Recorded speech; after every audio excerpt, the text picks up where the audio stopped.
In today's quick rock painting tutorial, we are going to do an adorable bee rock. Now these are really cute and really easy to do. Paint a batch of them to hide around town. We're going to start with two giant white eyes on our stone. You want them positioned off to the left-hand side. Now we're going to put a body on our rock, and we're going to make this nice and big. We're going to make him a big chubby little bumblebee, okay? And I actually arched around where my face is going to be later here along the bottom. That way I don't have the color right over the yellow.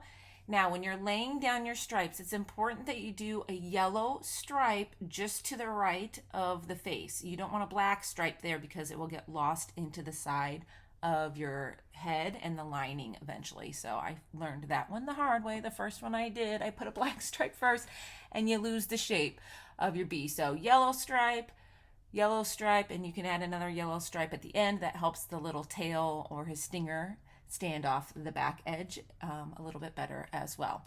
Next, we're going to come back with our black. We're going to add on some antennas. We are going to outline the eyeballs here. And I was a little damp still, so I'll probably have to reline that a little bit later as well. We're going to put on the rest of our face, and I just like to do this kind of oval shape on the bottom under the eyes. Go ahead and fill that all the way in black. I'm going to go ahead and add on 6 legs here and then a little stinger off the back. You can make this part as big or small as you want. I'm going to go ahead and outline the rest of the bee here. I'm trying to let that yellow dry just a little bit more before I go in to do my black stripes. So let's go ahead. We're going to do the pupils first on our eyes. I like to make these giant black pupils on here. I just think it makes these look so cute.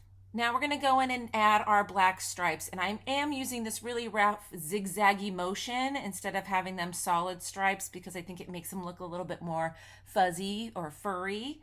Once that dries a little bit more, we're going to add on our wing, and we will let this dry completely before our final step.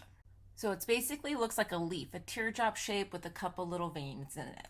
Once it's totally dry, we are going to whitewash this really thin layer of paint, white paint.